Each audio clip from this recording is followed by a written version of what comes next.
Ayan, so welcome ulit. Paputol-putol lang yung discussion natin pero continue lang naman yung ating continuity lang naman ng ating discussion. So, sa unang lesson natin, pinakita ko doon kung paano ba gamitin yung tatlong condition. Dapat masatisfy yung tatlong condition na yun para masabi nating continuous ang isang function. This time, papakita ko. Mag-sample pa ulit tayo ng isa para mas ah, ma maano natin yung tatlong condition na yon. So, another example is that what if we have the function x squared minus 9 over x minus 3. So, let's try to figure it out kung continuous ba or not continuous yung ating given na function when x is equal to 3. So, yan yung i-consider ulit natin na given.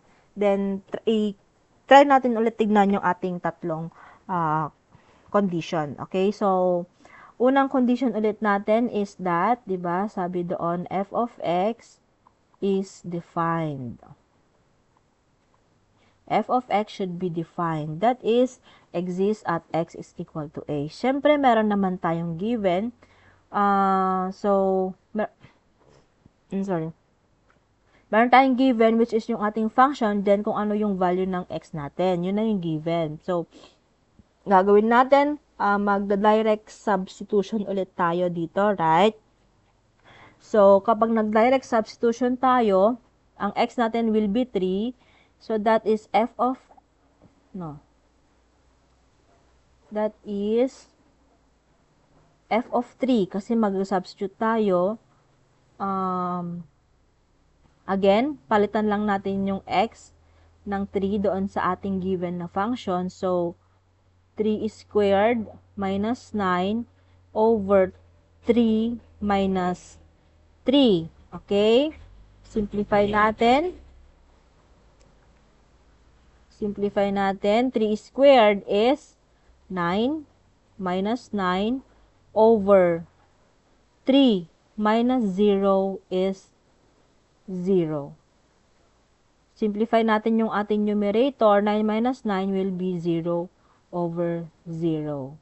So, ito na nga yung sinasabi ko, no, na iwasan natin, but, hindi naman limit yung hinahanap natin dito. So, kapag 0 na yung denominator natin, then magkakaroon tayo ng indeterminate, di ba? Magiging undefined yung ating solution. Kasi 0, basta pag nag-0 na yung ating denominator, magiging indeterminate or undefined, di ba? Indeterminate. Lagyan na lang natin yung term na indeterminate. We cannot determine indeterminate. We cannot determine the value of our f of x. So, yung ating ito palang first condition natin ay x na. Hindi na natin na-satisfied yung ating first condition kasi wala tayong value na nakuha ng ating f of x. Ito ay indeterminate kasi over 0 yung ating denominator. Okay? Pero try pa rin natin yung second condition natin. Ano ulit yung second condition natin? Hahanapin natin yung limit ng ating function as x approaches a. Alright? So, I'll just recopy the function given. F of x is equal to x squared minus 9 over x minus 3. Yan yung given, right? So, evaluate natin yung ating function. Pero, since naging indeterminate na yung first condition natin, hindi na natin siya pwedeng direct, di ba? Sabi ko nga, iiwasan natin ang magkaroon ng zero denominator. So, ano yung ginawa natin? The previous lesson, di ba? tignan natin kung factorable either yung numerator or denominator natin para maiwasan nating magkaroon ng indeterminate na limit or magkaroon ng indeterminate na solution or value. Okay? So, alin sa kanilang dalawa, numerator or denominator ang factorable? Okay? We can say na ang factorable dito sa ating given ay ang numerator po, ang factorable. Okay? So, kung i-factor natin yan, syempre, create tayo ng dalawa. X. Ano bang number ang factors ng 9, 'di ba? Wala namang iba kundi 3 at saka 3 lang. Kasi 3 times 3 is 9. Now, the case here is anong what do you call this? Anong sign ang lalagay natin sa gitna nila para makuha natin ang negative 9? Sa malamang positive at saka negative dapat 'yan. Kasi kung parehong positive, edi dapat positive na rin siya dito. But since negative siya, so dapat magkaibang sign yung nakalagay doon sa ating factors ng x squared minus 9. Okay? So, kapag finactor natin yan, recapin natin yung denominator. Nag-factor tayo ng numerator, so pwede nating i-cancel kung magkapareho lang naman yung denominator tsaka numerator natin, right? So, cancel natin itong x minus 3 tsaka x minus 3 sa x minus 3 sa numerator at saka x minus 3 sa denominator. Kasi pareho lang naman sila. So, if we are going to write now our new function na gagamitin, it will become f of x is equal to, yung natira na lang doon, that is x plus 3. Okay? Yan na yung magiging I'm sorry, mali yung pinaglalagay ko dito. Hindi na pala siya f of x kasi limit na yung hinahanap natin. So, let me rewrite limit. Tanggalin ko rin yung equal sign. So, write ko lang limit as x approaches. Ano ba yung given natin kanina? That is 3. So, as x approaches 3. So, ito na yung bago natin. So, limit of x plus 3 as x approaches 3. Alright. So, ito na yung gagamitin natin. Hindi na tayo magkakaroon ng indeterminate dito. Okay? Okay. So, yan na. Yung ating simplified form ng ating given na function. So, now we are ready to get we are now ready to find the limit of the given function. So, gamitin natin. Pwede naman tayo mag-direct substitution dito or siyempre pakita pa rin natin. Sige, pakita pa rin natin yung kanyang solution.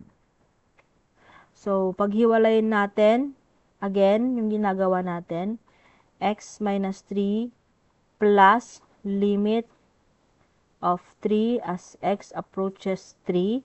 So, simplify and yung limit ng x as x approaches c is equal to c is 3 plus the limit of a constant, di ba? Constant si 3, therefore, 3 pa rin yan. So, 3 plus 3 is 6. Ayan. So, this time naman, meron tayong ma-obtain na limit ng ating function. Since nag-exist siya at meron siya, then the second condition is satisfied. Okay? Although, yung first condition natin is not satisfied. Okay, hindi siya na-satisfied, pero yung second condition natin ay na-satisfied.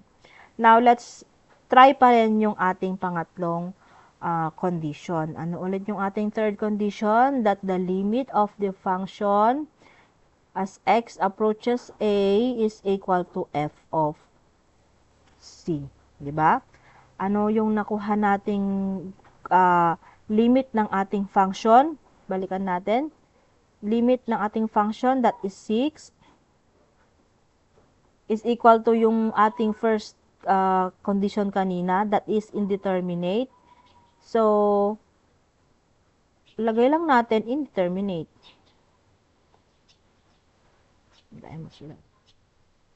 Indeterminate. Hindi, wala naman eh. So, Indeterminate. Mali. Ba yan? Indi... Ay, apo. Spelling. Isa pa. Indeterminate. Terminate. Ayan. Ayan. So, makikita naman natin obviously na hindi rin na-satisfied yung ating third condition. So, ilan yung condition na hindi na-satisfied? Dalawa. Yung first condition natin at saka yung third condition natin ay hindi na-satisfied. So, kung kahit isa lang, kahit ni isa sa kanila ay hindi masasatisfied, ngayon, masasabi natin na the function, we can say now that the function of the limit of x squared minus 9 over x minus 3 as x approaches 3 is not continuous at x is equal to 3. So, ganun natin gamitin yung ating mga tatlong conditions para masabi natin na continuous or not continuous yung ating given function. I hope you understand the lesson. Sana'y naisaulo ninyo yung aking mga pinagsasabi at mga pinagsusulat dito sa ating virtual screen. So, this time, I will upload again another activity for this lesson. So, see you and please submit your activities on time.